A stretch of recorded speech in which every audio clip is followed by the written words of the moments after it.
Hello and welcome to today's episode of Rusty Duck Garage. Hey, today I got a 1968 Mustang Standard Coupe that I recently purchased. A friend of mine told me about this car, and he had found about it through a friend of his. And the car was located in Southern California near Palm Springs. Actually, the town was Redlands, California. And the lady that had it down there, she had it parked in her garage for the last 5 years or so. And it had developed a fuel leak at the fuel tank, was leaking on her garage floor. And they chose not to repair it. Now, the story with the car is her grandmother purchased this car brand new in Long Beach, California at Pacific Ford. Her grandmother bought it, drove it for about 7 years, and then gave it to her adult son, who also had a couple of kids. He drove it for a few years. And when his kids got old enough to drive in high school, they drove it to high school. The girl that drove it to high school, she's the one that ended up keeping the car. And between her and her brother, they kept it for many, many years. The last 5 years in her garage there in Redlands, California. The car is a one-owner car with no real serious accident damage to it. Now, they didn't tell me about any accidents. I did find a little tiny bit of damage in the rear that has been repaired, but other than that, really no real issues. The car doesn't have any rust. Now there's surface rust, but no rust through holes or anything like that. It's in very good condition. Now this car is equipped with a 200 cubic inch 6-cylinder engine and a 3-speed manual transmission. It also has a radio, but not very many other options. Now one thing I did with this car is I did do the Kevin Marty report. The Marty report is kind of the Mustang Bible, let's say. What it does, it breaks down the door trim code that's here. The door trim code gives you the codes to all the options on the car or the equipment that it came with, such as the rear axle ratio, the color of the car, the trim codes, those sort of things. And I'll go over that with you here. As you can see, this car didn't have many options. It's a real plain Jane car with the little dog dish hubcap, so 14-inch wheels. I think they all had 14-inch wheels at that time, but it's a real basic bare bones car. For at least 5 years, longer than that most likely, was at her brother's house for a number of years, not driven. So the car hasn't been started in many, many years. So my plan is to get the car running. I pulled the fuel tank out of it. The fuel tank was in pretty bad shape. I'll show you that in the video a little later on. Fuel tank sending unit was bad, and got a replacement coming for that. I'm going to be doing a compression test on the engine and fixing the, making sure it has spark and those sort of things. And I'm going to pull the carburetor apart and take a look at that and see what kind of condition it is, because the rest of the fuel system was not very good shape. The interior in the car is very nice.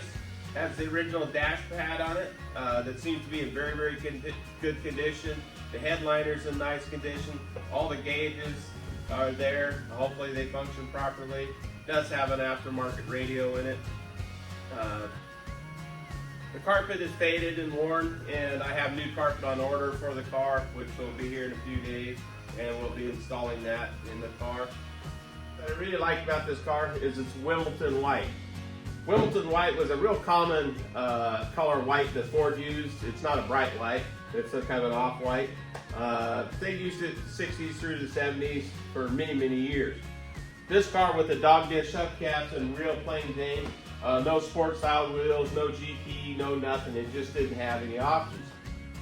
It's kind of cool because in 1968, Ford Motor Company had a drag racing program where they built 50 of 1968 Mustangs with 428 Cobra jets in them.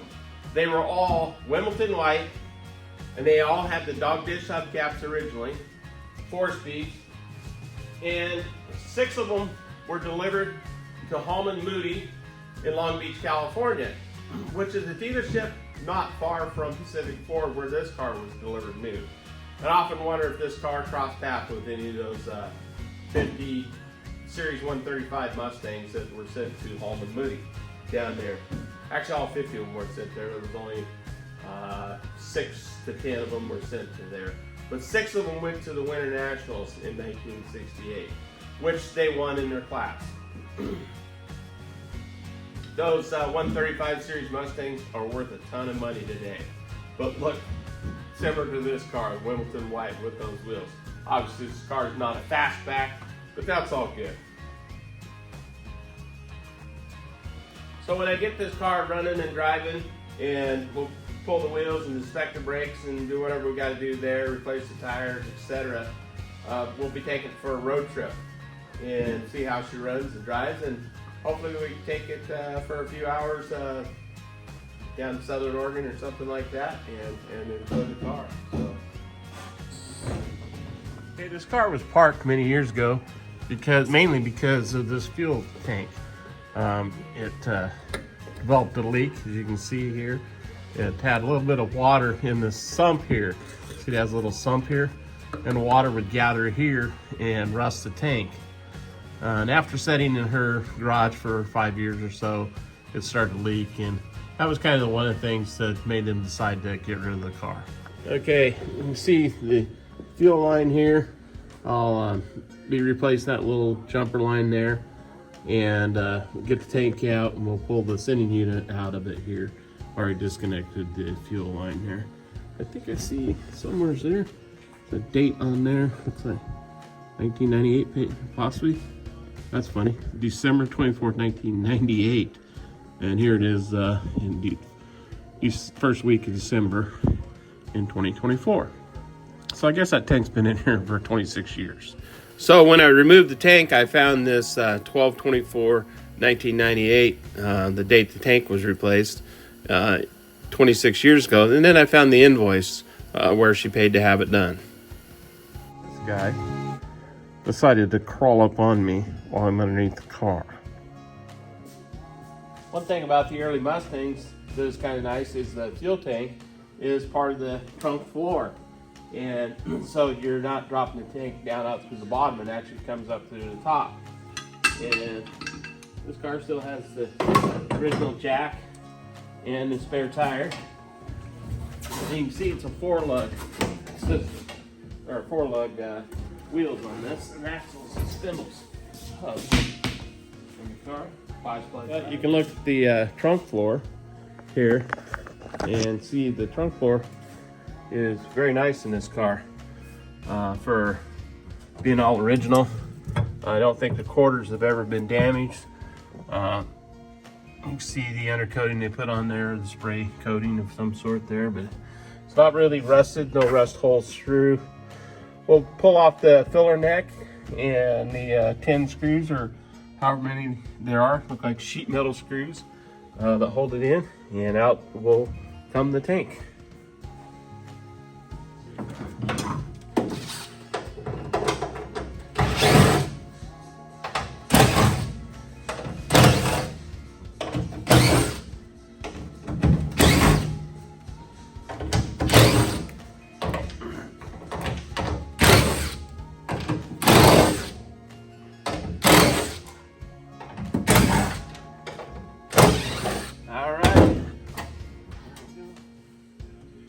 Alright, doesn't get much easier than that to remove a fuel tank out of there. Like I say, it is the bottom floor of the tank.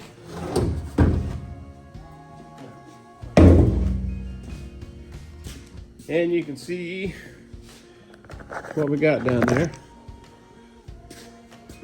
Take the vacuum and we'll clean that all out. But overall, very good. Hey, there's the shop floor. What do you know? And we'll clean the edges up with a wire brush.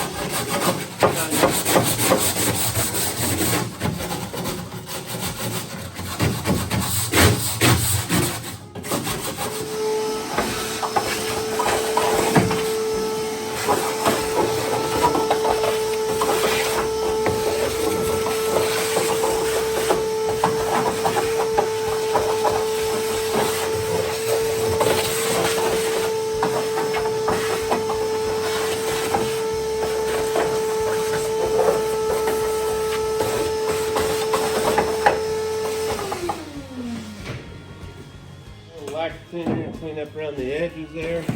And then we'll take and spray some etching primer on there and maybe a little white paint. Car is Wimbledon Light.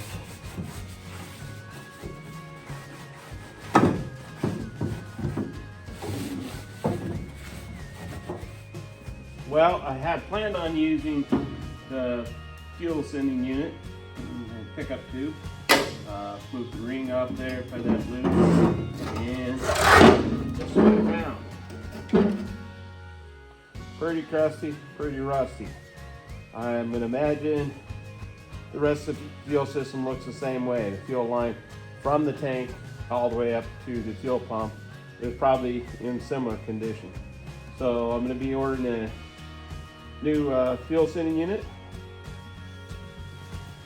All right, this is the fuel tank that I picked up at O'Reilly's. It's a Precision FT 462. It was $129. The thing I liked about picking it up at O'Reilly's, it took 1.5 days to get it, and there was no shipping. So pretty reasonable.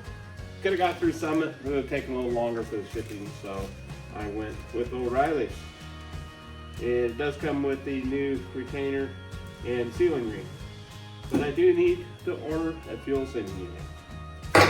All right, a little update on the fuel tank sending unit. Napa Auto Parts and McMinnville did not have it. Wouldn't have it for a couple days. O'Reilly Auto Parts wouldn't have it for a couple days. But AutoZone was able to, they actually have it in stock at the warehouse in Tigers. So, will it run? Well, yes, it'll run. As you've seen, the fuel tank and the fuel sending unit in here, the fuel system is in pretty rough shape. So I'm gonna go through the fuel system and say, all right, got the tank, the new fuel sending unit, the new fuel line, and go right on up to the carburetor. I'm gonna pull the carburetor off and inspect it and see what kind of shape it is and see how bad it is. If I have to replace it, I will. I really don't care to, but if I have to, I will. And then before I go too far, I'm gonna do a compression test on the motor. And then check the points and file the points probably, or replace them as needed, change oil, that sort of thing. One of the things on this car is, let me show you the fuel lines that were put on this car, probably back in '98 when they replaced that fuel tank, because I did find some invoices on the car. They use this clear plastic line, and this stuff is tight. We'll be replacing that, obviously, and it's over here at the carburetor also. But for the most part, the car is pretty original. That is a replacement engine. That's a 206 cylinder. They put a new long block in it about 6,000 miles ago, I believe is what the paperwork says on it. They did retain the original smog pump, although the pipe for the smog pump that goes here is missing, and the air injection is not hooked up, so it's ineffective. I'm in Oregon here with the car, so I may remove the smog pump. I most likely will, because of the pipe is missing, it's not there, and I'll retain the original parts for it there. But pretty nice little car all around, really straight. Okay, that's gonna be it for today's video.